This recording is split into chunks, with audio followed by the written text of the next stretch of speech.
Hi, today with your everyday counselor is Lily, and today I'm going to be talking about your mental health. The reason I'm very concerned about your mental health is because that is one ailment that when it happens to you, your brain cannot interpret to your body that you need medical attention. For other ailments like fever, headache, your brain tells your body that your head is hurting or that your body is hot. But when you have mental situations, your brain cannot interpret anymore. Your brain has a disorder. So sometimes people have to force you, or people have to tell you you're crazy, and you say, oh, you're the one who is insane, or. So when I'm bringing this because I want you to know that sometimes you might just have to walk down to a psychologist or a psychiatrist or seek medical help, because what you're going through, you're not alone. It's a situation that so many people are going through in their lives. So today I'll dive into my topic, which is on comorbidity, because a lot of people, when they have mental health disorder, they begin to show more traits with their addictions. Some become very addicted to alcohol, some so when you start trying to treat the alcohol addiction or drug addiction, you find out that these people already have mental disorder. So comorbidity refers to the existence of multiple diagnosable disorders or diseases that occur simultaneously or subsequently and influences the outcomes of the present illness. So the prevalence of comorbidity can be complicated to determine due to the overlap of diagnostic criteria and symptoms. So comorbidity, the Substance Abuse and Mental Health Service Administration reported that 20.2 million adults aged 18 and older who were diagnosed with a substance use disorder, 39.1 were also diagnosed with mental illness within the past year. So dual or multiple diagnosis may pose challenges for accurate diagnosis. Therefore, it is necessary for counselors to utilize assessment tools that encompass a broad spectrum of screening processes.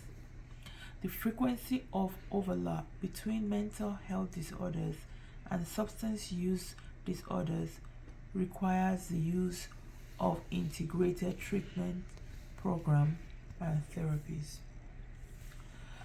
So still on this, I would want you to pay attention to people who are having addiction, and don't think that, oh, this is just an addiction.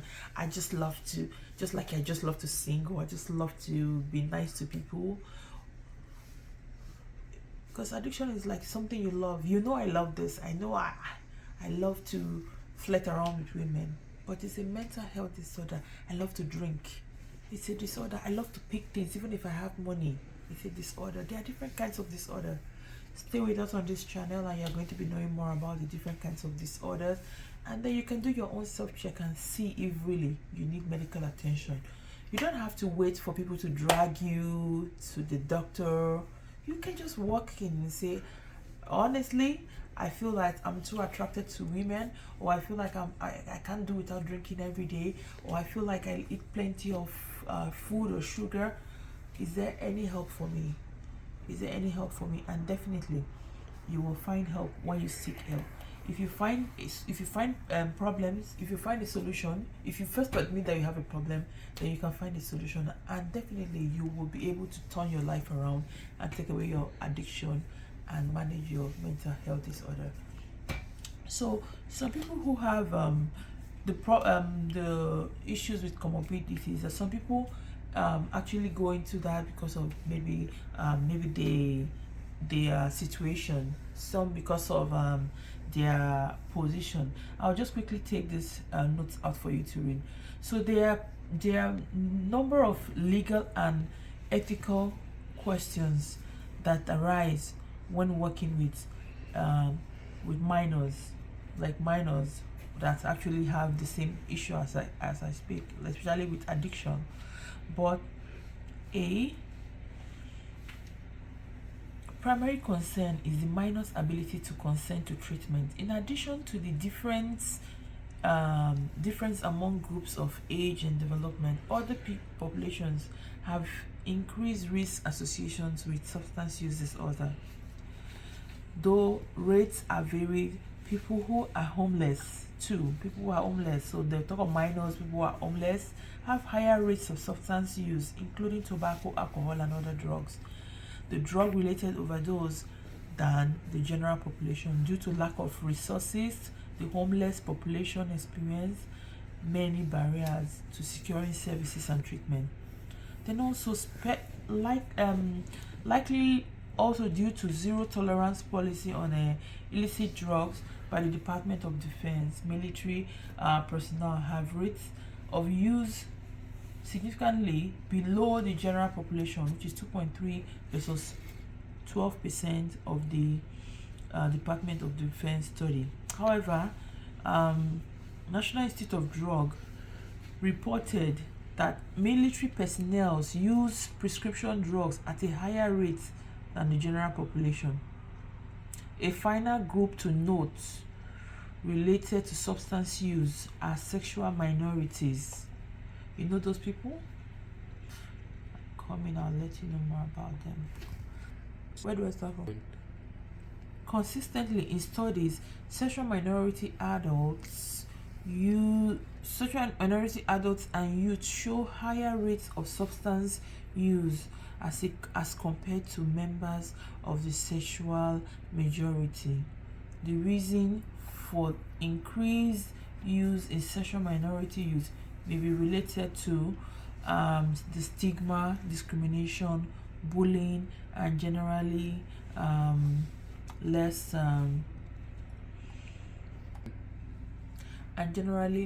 inhibition. So these are the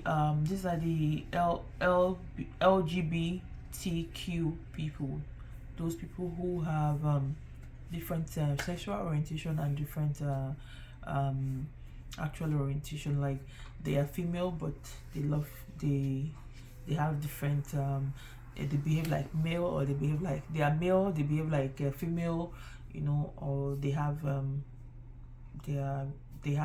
limitations with themselves. So some of these things can actually lead them to become addicted because they feel discriminated, they feel bullied and all that. So if you have any health challenge with addiction, because when you are addicted to anything that's negative, it's hard for you to progress with your life. You spend all your money on it, you keep lying, you keep cheating, you keep stealing just to maintain your addiction. And you can actually have a better life if only you just walk in and see a doctor. There's nothing to be shy about. If you get there, you'll find out that a whole lot of people are there too, just like you, even governors of states. But for them, they are able to manage themselves and still progress with their life and be successful because they have knowledge and they can walk into the hospital and seek for help. Thank you very much, and do subscribe to my channel. Share this information on mental health, and also do your mental health check and see if you would want to get more information about the treatments that are possibly available for you through my channel. Do have an amazing day and stay well. Bye now.